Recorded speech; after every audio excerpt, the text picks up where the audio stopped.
Hi, this is Dr. JACALYN KERBECK, the President, Founder, and Chief Listening Officer here at our network at USA Global TV and Radio.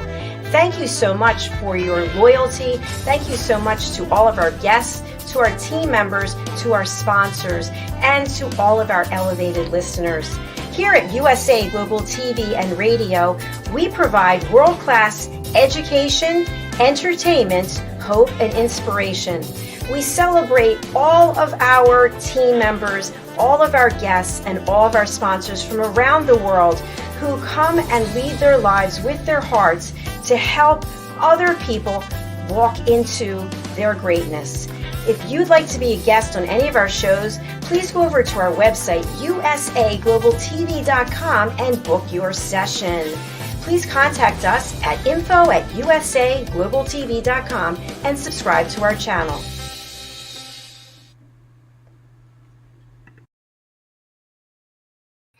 Hello, welcome. Good morning, good afternoon, good evening. Thank you so much for joining us here at USA Global TV and Radio.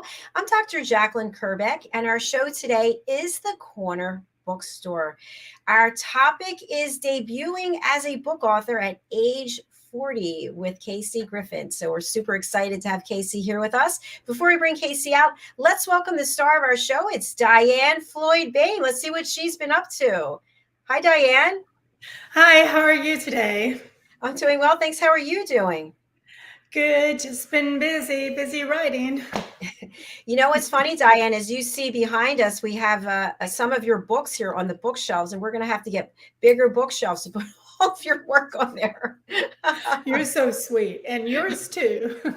Yeah, I put mine there at the bottom. So for people who haven't met you, you obviously are a very talented woman. You're very much leading your life with your heart. You've introduced so many people to our platform here. It's wonderful. And as I shared before, you have so many great and creative ideas. I check my text messages and there's another one. Have you thought about this? Or why don't we do that? So where do you come up with this creativity, DIANN? I don't know. The angels just inspire me. When I was a classroom teacher and I'd come walking in the office, my principal always had her door open unless she was speaking to someone. And she'd see that look in my eyes as I looked to see if she goes, "Oh my gosh, I'm going to call you idea." So I'd come walking in and she goes, "And what's the idea for today?" But you know what's so lovely, DIANN, and we've also talked about this before too, in the author community, it's a very uplifting community where people really support one another. But your introductions and your ideas and your manifestations are not just limited to authors. They're really for all people that are in your life. And it's just such a wonderful way to be thinking about other people and how you can help them. So I really applaud you and thank you for that. Oh, you're so sweet. It just comes naturally. I just want everyone to have a beautiful life. Well, you're a beautiful person, so thank you again. And before we bring out Casey, I'd love for you to share about some of the work that you've accomplished. I know you have a big project that you can't talk about, so I'm not going to grill you on that. But tell us about some of the work that you've already put out there. Sure, I'll be happy to. Hello, everyone, and thank you for coming to our show. I just love this show. And so, yes, I recently had 3 books come out in 1 year: A Song of Peace, A Time to Fly, and Charlie and the Tire Swing. And I feel so blessed because it took a long time for my stories to catch on and to have followers and that read the stories and then email me. And so I feel just overwhelmed with joy and grateful to everyone. So that's kind of a little bit what I've been up to besides traveling and enjoying family. Thank you so much, DIANN. And I do want to let our audience know that they can also see you on the United Kingdom News and Culture, our show that's on Wednesdays, and also on Fashion, Travel, and Fitness, which is tomorrow. So yes, there you go. All right. I'm going to introduce our guest. As I mentioned in the title, debuting as a book author at age 40. For some people, writing comes really easily. And then for others of us, I know for me, my first book, I think I'll be 60 this year. I think it was when I was 58. So it's never too late to write. It's never too late to get something published. And if you get stuck, there are people who can help you. We've got Red O'Loughlin right here in our team. So I want to welcome Casey. Casey is the author of sci-fi, horror, fantasy, and westerns. And she's joining us today. She's going to let us know a little bit about the work that she's been doing and also some of the juggling she's doing behind the scenes. Welcome to the program. Hi, Casey. Hi, Jacqueline. Hi, Diane. Thanks for having me. It's our great pleasure to have you. Where are you joining us from today? I'm in Southern California, San Diego, actually. Very beautiful area. Very nice. So it's warm. Relatively warm, a little cool for here, but it's lovely. I can't complain. So tell us a little bit about your journey as an author, and when did you decide to expand your life into this realm? Yeah, so I actually have always loved writing ever since I was a kid. I was writing stories, was writing novels, unpublished novels when I was in middle school and high school, always kind of fantasy, sci-fi, some fan fiction before I think it was even called fan fiction. I loved X-Files and X-Men and kind of all of those fantastical things. But then I hit sort of a writer's block for maybe 5 years in my early 20s when I was trying to figure out what I wanted to do with my life. And I pursued a career in nonfiction writing, actually, science journalism. And I still do that today. I'm a science communicator, which I love, sharing the stories of scientists and researchers with the public.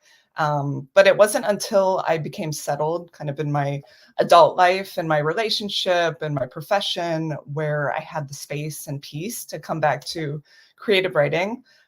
Started writing short stories actually as a way to get back into it. I found the novel very overwhelming, and short stories were a nice way to come up with an idea, complete a story, send it out for submission. So then over a few years, I had dozens of short stories published. And from those kind of built up an idea for a novel. And as I said, I've written several novels, but none that quite came together until now. I have my debut book coming out next week. It's called Melinda West, Monster Gunslinger.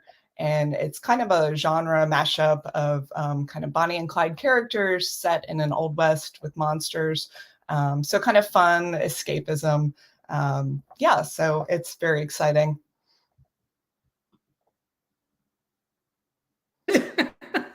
Absolutely. Diane, we didn't hear what you first said. I said there's so much there. I can't wait to get started putting it all together. The last story you just named, oh my gosh, how creative. How did you come up with that? You know, I actually started by playing a, it's almost like a board game, and it's called Doomtown, and it's set in this fun Old West setting. And it kind of was like a light switch for me where I saw all of these interesting characters, and especially women characters, which you don't see a lot in the Old West setting necessarily. So then I started writing official stories for the game cards. And from there, I kind of came up with my own characters. And one thing I really wanted to do was to have kind of the stoic cowboy character, but as a woman, because you don't really see that too much. So that's the main character, Melinda West. And her partner, Lance, is kind of the opposite. He's easygoing, charming. So they're kind of a fun juxtaposition of personalities. And yeah, from there, it just kind of took off. I've had short stories published with those characters, received a lot of positive feedback, and that kind of gave me the confidence to go forward with the novel.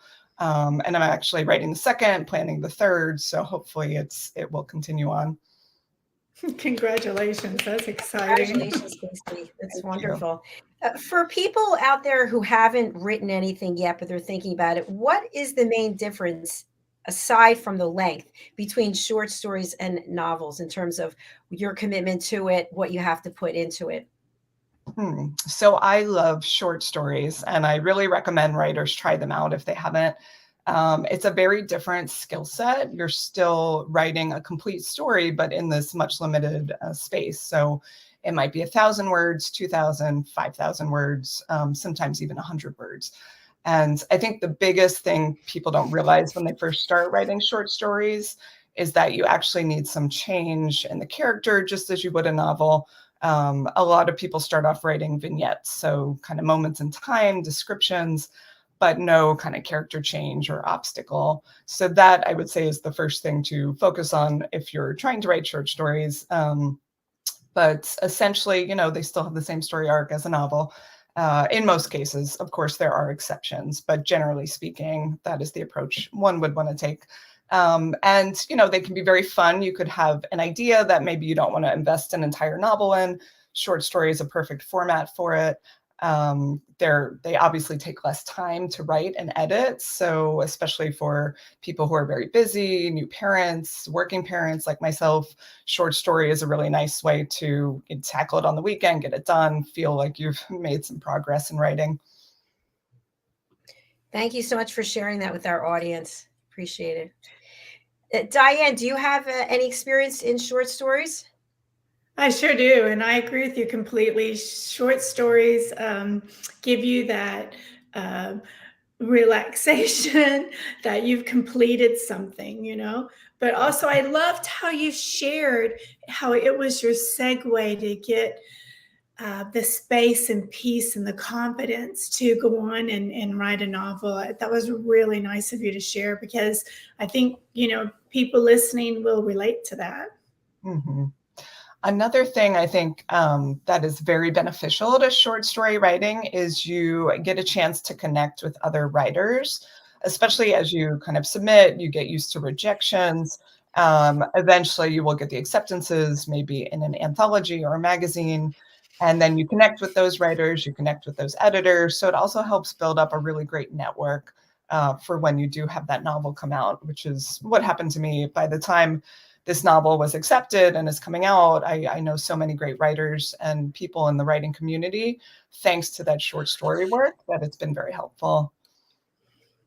And you're building your followers at the same time. Exactly. So, yeah, it's important. So it sounds like, Casey, you have a couple of different chapters going on in your life that are vying for your attention. Tell us about some of the others. Sure. Yeah. So I had my second child born at the end of October. So a book baby and a real baby coming out. That's been exhausting, but wonderful. So we're kind of deep in the midst of the sleep deprivation of having a newborn. He's 3 months old now. So it's been a really interesting time of being very tired, but very excited and very happy with these two things happening. Congratulations. Thank you. It gets easier with the third.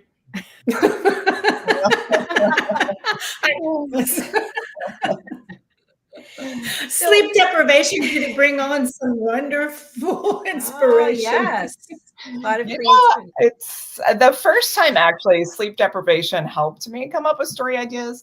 This time, not as much. I think having a 5-year-old in addition to the infant, you're just so tired all the time. Yeah. Oh my goodness. So when you think about this book launch that's coming, what would you say to people out there who are new to you and they want to get to know you and know your work? What should they take away from this? Sure. Yeah, I think well, the first thing is the genre of what's called weird Westerns is not really on a lot of people's radars. So I would suggest giving it a try if you haven't. And what it is, it's an Old West setting combined with maybe sci-fi, horror, or fantasy elements. So think like Cowboys and Aliens, the movie, or The Wild Wild West. So it's a really fun space to explore some of the tropes and themes of the Old West. So I would say give it a try if you haven't. And in addition to kind of the Westerns, I also write a lot of sci-fi and horror kind of mashups. So I think the genre space is really fun and interesting. And if you haven't read horror or sci-fi, I think it's always worth looking into. It's not always kind of the spaceships or the monsters. There's so much variety. There's so much interesting work, especially in the indie horror publishing realm. So I definitely recommend checking that out. Thank you, Casey. As authors, we know that it's very difficult to market And sometimes it makes sense to work with other people who have more experience in this area. So what is your marketing plan, if you can share with us, so that people can know where to look to find you? Sure. Yeah, I'm very active on social media. And there's kind of mixed thoughts on that, but essentially, it's nice to have at least one social media where you're active. I try to have a presence on all of them, so viewers, listeners can connect with me there. And then I think, in this kind of post-pandemic time period, there's a lot of new opportunities for virtual readings, events, conversations like this. So that's definitely a big part of marketing. And yeah, I would say those are probably the essentials right now. Thank you. And I'm going to ask you this, and then also Diane, what are your thoughts about doing book tours, especially since you're having another launch as well? Go ahead. Just for me, having the newborn and children, virtual book tours are key. It would be very kind of challenging to travel right now. So I think from my perspective, at least, having these kind of virtual options are really, really helpful. Excellent. Diane, how about you? I love virtual book tours. I mean, look at us here. We're in 3 different locations, and yet I feel like we're right in somebody's home. And it allows us to travel worldwide. And how exciting is that? But I do love in person. I just go crazy getting to do in person. I'm in a different place than you are right now because my children are all grown, but that allows me more freedom. I certainly couldn't have done it as a young mom at all because first priority, of course, was family. So if a baby starts crying, they need their bottle. So Casey, with these 2 major launches coming for you, what do you do for self-care to really, take good care of yourself and give yourself some grace? Yeah, that's a great question. So I kind of balance between these 3 things, right? And I think of it as like the 3 B's. So the babies, the book, and the body, which would be self-care.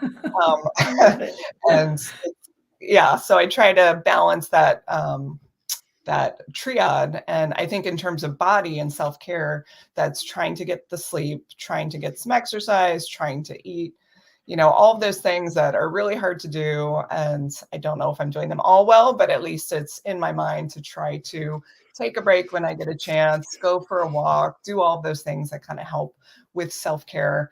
One other aspect of self-care that is important to me is the creative writing, which gets a little lost with the launch and all of these other things going on. So I've been trying to make sure to have some time every week to do that kind of deep creative work, get into that flow space that is so regenerating. I love how you said flow space. So I have a question for you. So you write in so many different genres. So do you stay in the Wild West before you move on to maybe a sci-fi, or do you kind of have a few going depending on the mood you're in? Yeah, that's a great question. Right now, I'm trying to stay in that Old West mindset, just in terms of writing the second book. So it's almost more about jumping between a novel and short stories. A lot of times you want to stay with the novel just to keep all those details in the world in mind. But whenever I get stuck, hit a roadblock, or just I'm not feeling excited or having fun about the work, that's when I'll step back and try to do a short story in a totally different genre. It's kind of like a palate cleanse, and then come back to the book after that. I like that palate cleanse. Me too. Yeah, I'm that's gonna really remember good. that. I'm gonna have to quote you. And Casey, when you are coming up with a new character, how do you determine what the characteristics are going to be? Are they based off of you and your personality, or people in your life, or something you've seen, or you just pull from the air? Yeah, I was thinking about that last week, actually.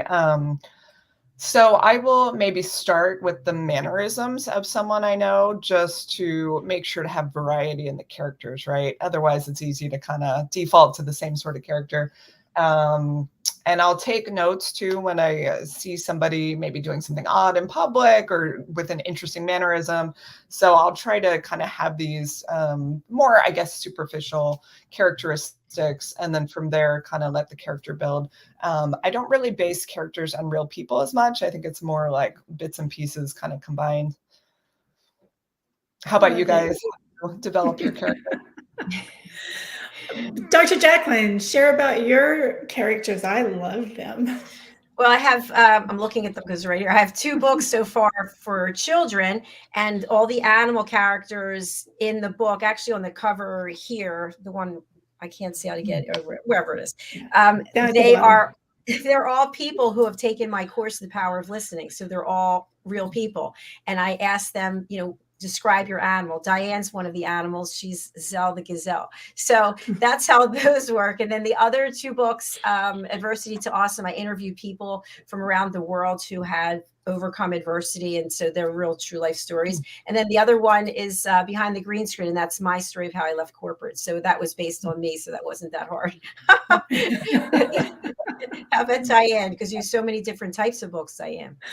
So my young historical fiction is based on my grandmother. A lot of studying in that particular time frame had to go into it. Took me about a little over 5 years to do. In the children's stories, I start with what is it that kids, enjoy, or what's giving them a hard time, or what can I write a book to make kids love themselves? So Harry the camel doesn't like being a camel, but at the end of the story, he loves himself. And that's what I want kids to do. I want them to love themselves. So that's kind of where I come from. I have a children's mind. That's fun, though, because we all have an inner child inside of us. So Casey, I'm wondering if you are able to read us something that you've written, and we can actually go to commercial break if you need to get it, but do you have anything nearby that you could? Sure. Yeah. I can read the very beginning of the book. Let me just pull it up here. Just give me 1 second and I'll pull up the. Okay, perfect. We'll take a quick break and we're going to hear from 2 of our sponsors, and then we'll be back with more from Casey and Diane. So stay with us. Here we go. Kapayapaan, kapayapaan, kapayapaan. Diann Floyd BOEHM's A Song of Peace tells the story of a young lad named Tommy whose fervent wish for peace on earth touches the hearts of his friends and family, spreads to his community, and eventually unites the whole world around making his dream of peace a reality for everyone. Sit down with the children in your life and share Tommy's amazing story of love and hope. Sing your own song of peace and invite the children to join you. Tommy's tale is more than just a story. It's a movement, and everyone's warmly welcome to take part. Kapayapaan, kapayapaan, kapayapaan, kapayapaan.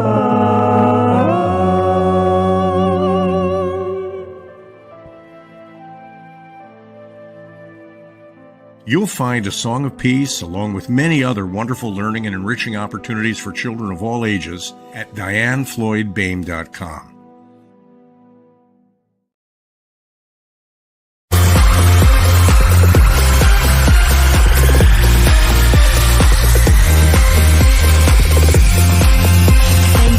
By your love, what you giving me is just not enough. I need a love to take me higher and higher and higher. Every step I take, I feel more awake. Getting closer now, I feel so alive. Stopping me, this is how I live. Ever closer now, just follow love. Love will take you there. Just follow love. Follow me. Just follow love. Love will take you there. Just follow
to USA Global TV and Radio, and to the Corner Bookstore. A big thank you to our sponsors, the lovely Diann Floyd BOEHM and Dr. Madeline Chan. Let's get right back to the show. Welcome back, Diann Floyd BOEHM. Hello. Hi. I just love Madeline's song, Follow Love. It's amazing. Just gets you up and dancing. Yes. And to our special guest, Casey Griffin. Welcome back. Hello. Hi, thanks. Hi. All right. We'd love to have you read for us. So tell us what we can expect right now. Sure, yeah. I'll be reading from Melinda West's Monster Gunslinger, which is my debut novel coming out actually next week from Brigid's Gate Press. It's a fantasy horror adventure set in the Old West. And it takes place in an alternate history where monsters have poured into the region and a Bonnie and Clyde-like duo roam the land offering their exterminating services. So it's sort of a combo of maybe Supernatural, The Witcher in the Old West setting. And when this couple, Melinda and Lance, accidentally release a demon that steals souls, they find themselves caught in the middle of a supernatural war.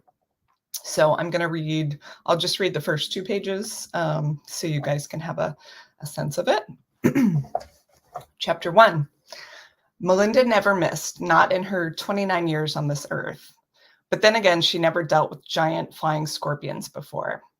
She aimed at the 2 shapes above a cactus several hundred feet away, fired, and watched as one of the bodies dropped.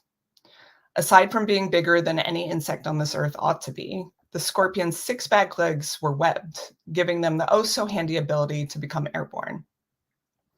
A calf-sized one flew through the air with its green-tipped tail poised directly towards her head.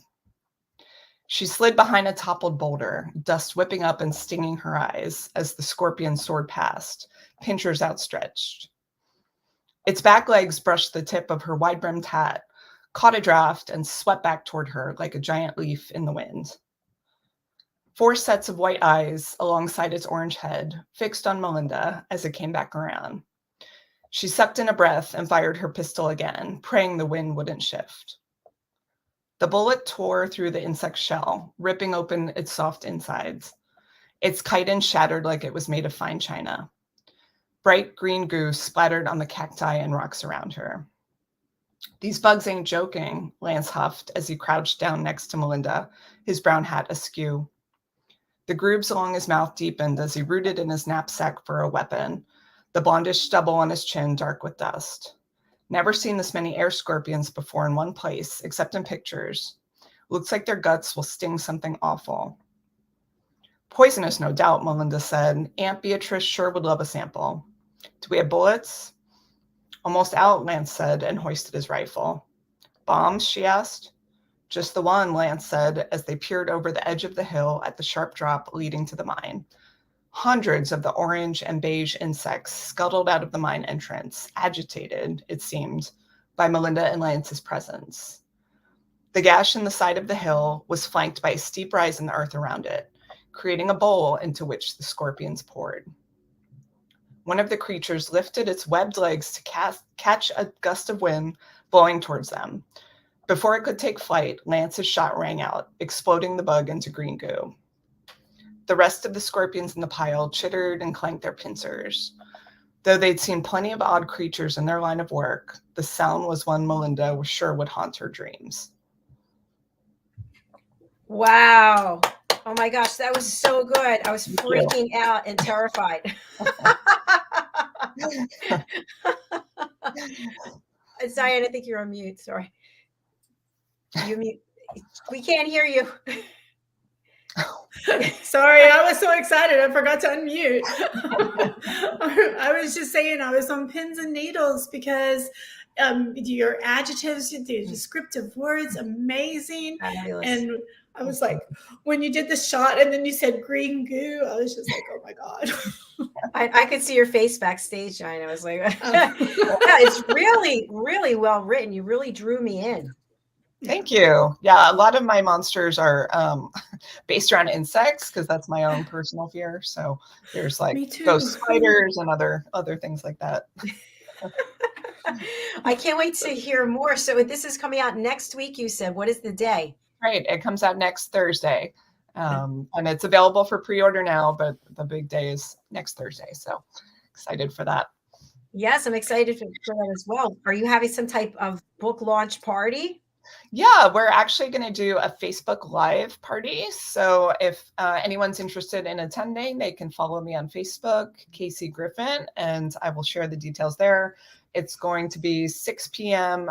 Pacific time next Thursday, and should be a fun time. I'm actually having other Weird West authors come on. So we're going to do sort of a panel, talk about the book, but also talk about the genre. So when we read this book, will we find out who survives? Yes, it doesn't. I don't love like cliffhangers at the end of books, so mine kind of wraps up and but sets up stuff for the next book as well. So there you go. What I've learned about a series, and I actually did not do this, is that it's a good idea to plan it out in advance. Is that something that you're doing? Because you mentioned you're setting up for the next book, but are you going book by book? What's your methodology here? You know, I wasn't totally sure when I wrote the first one. I knew I wanted it to be standalone. And because I had written these short stories with these characters, I was kind of used to doing these like episodic tales. But when I started writing the second book, then I came up more with ideas for like an overarching kind of theme. My goal is still for each book to be somewhat standalone. So again, no cliffhangers at the end, but to have kind of constant themes running throughout, and also to have the characters kind of age and grow rather than being stuck in the same time forever. Yeah, and I'm wondering if you can share with us your book cover. Do you have that? Yes, I have the art here, so it's annotated, but you'll be able to see the cover there. Oh, very nice. Script, but yeah, that's great. Yeah, it pulls you in, which is exactly what you want a cover to do. Yeah, for sure. We were able to work with an artist called Carrion House, who's based in the UK, and I've always loved his work. So I was thrilled when he was open to doing the cover. And that's actually one of the nice things about working with the small press is you can suggest things like your cover artist and give feedback, which I don't know if you can always do if you're traditionally published. But I'm just so thrilled with the cover and love it a lot. And you know what? I like how your name is printed on there. I don't know what that font is, but I like that it's right there. And I know that drew me in as well. Yeah, I love everything about it. It's such a good feeling. Look, you gave birth to a third already, your book. Yeah. What it feels like. So Casey, if you were to describe your followers, your audience, how would you describe them? So I think probably my audience right now are readers, also fellow writers who enjoy those kind of genre stories that are maybe off the beaten path a bit, looking for stories that are kind of different and that genre mashing approach that I talked about. So, these aren't going to be kind of the cookie cutter stories, which I enjoy those. I think sometimes there's a place, you want your kind of standard sci-fi adventure. So my stories and my audience, more kind of the random, odd genres and tales mashed together.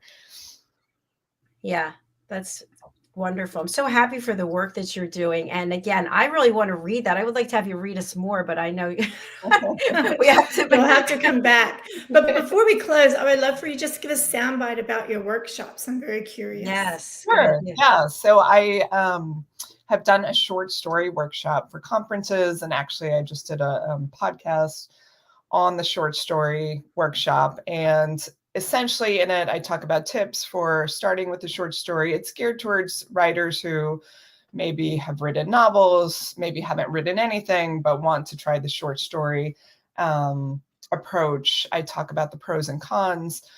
For example, a con is you're not really going to make money with short stories, not like a novel, right? But some of the pros we talked about earlier, you connect with a bigger audience, it helps your network.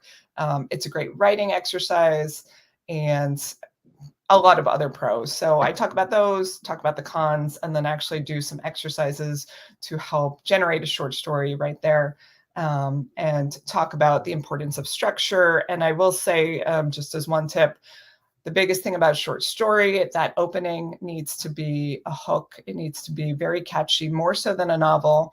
You know, when reading a novel, people will typically give it a few chapters. With the short story, you have the first sentence, maybe the first paragraph. So you really need it to be engaging. So a lot of the workshop centers around that as well. I love How do it. you, yeah, I love it too. How do you feel about helping other people? I mean, it's such a gift, isn't it? Yeah, actually, I think in terms of, well, actually, there's a few different aspects, but in terms of creative writing, now that I've kind of been published, had short stories published quite a bit, I think it's really important to give back. And I had such excellent support through the horror indie community and also the writing community. Just like the nicest group of people you will ever find. I'm a member of the Horror Writers Association, which I actually helped start the chapter here in San Diego. And horror writers are like so nice. You might not expect that, but they are like very, very kind, just as a group. So I think that was really helpful for me to grow as a writer. So I definitely try to support other writers as much as possible. You know, it's not really a competition. I mean, we're all here trying to create stories and share them with the world. So even though I think it's maybe easy to be caught up in the competitiveness, essentially we are here to help support each other. And other writers are readers too, right? So you find great books by connecting with other writers, supporting other writers. So I think that's one of the most important things you can do as a writer. Absolutely. And that's what we shared in the beginning about how the author community is really, it's not, there's no competition. It's all uplifting. Let's come together. And I really love that. I love that too. But I'm amazed, you are right. Of course, horror writers are going to be wonderful people, but you still that they do come up with these things and you're like, Yeah. so do y'all go home and watch Pollyanna after that? Yeah, it's an interesting contrast, right? Because you'll read some of the most like twisted, disturbing stuff and then meet the author and they're like so sweet. JACALYN, hi. Casey, I'm wondering, you had mentioned about your, I don't know if it's fear or aversion to insects. I think, I know I have a fear of insects as well. Do you specifically write about the ones that you're most fearful of? Yeah, I think there's a lot about the insect world that is creepy, right? They're so far removed from animals that when I'm looking for inspiration for monsters, I'll read about different insects and some of the unreal things they can do, right? Like surviving in extreme conditions or interesting ways of self-defense or attack. So I'll do that with all the animal groups, right? Snakes, reptiles, a lot of people have fears and aversions to those. Fish and sea animals are very strange as well.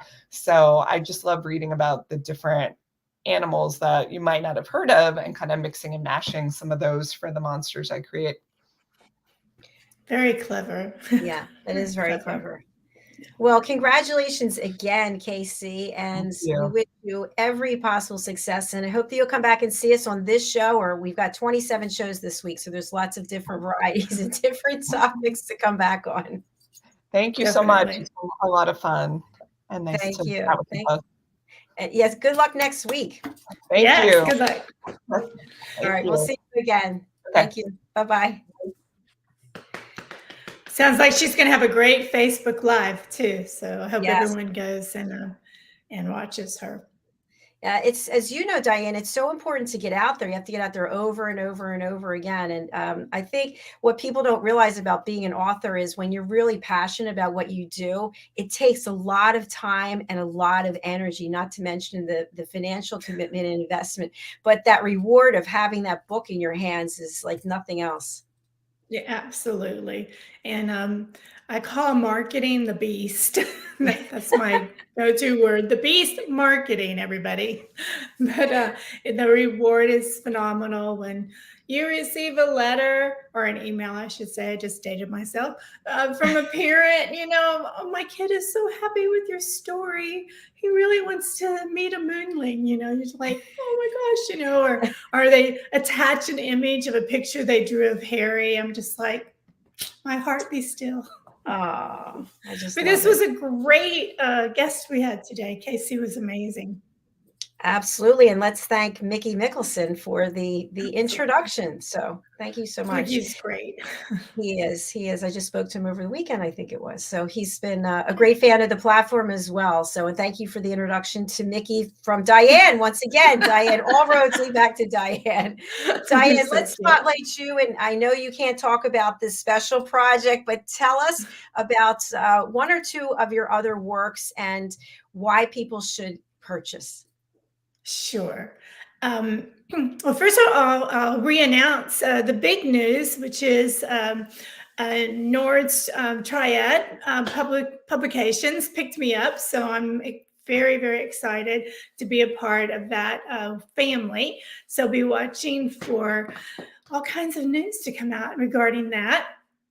And I had a short story anthology, which works with what Casey was talking about, that came out at Christmas time. And, people might say, oh, Christmas books, but Christmas books are for all times of the year, because the anthology stories from all the different authors, they bring such an amazing genre.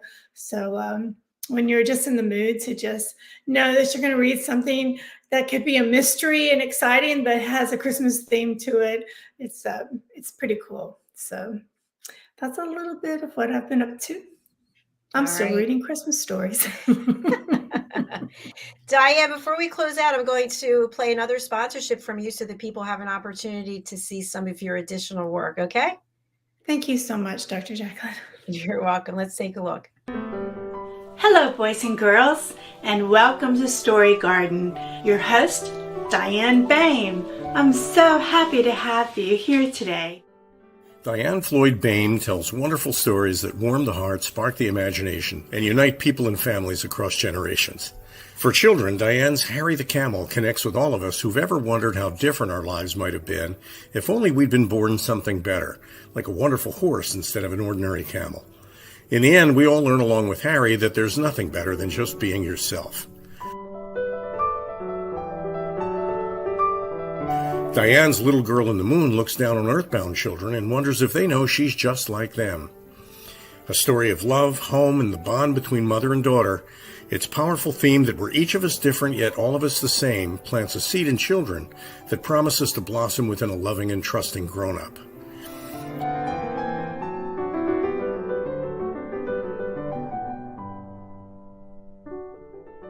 Diann's new biography, Rise, recounts the experiences of her grandmother, Ruby, to reveal the hidden strength of the human spirit. Ruby's story inspires all of us to become the best versions of ourselves. You'll find all of Diann's delightful books and much more at DiannFloydBOEHM.com. Visit DIANNFLOYDBOEHM.com. That's DiannFloydBOEHM.com.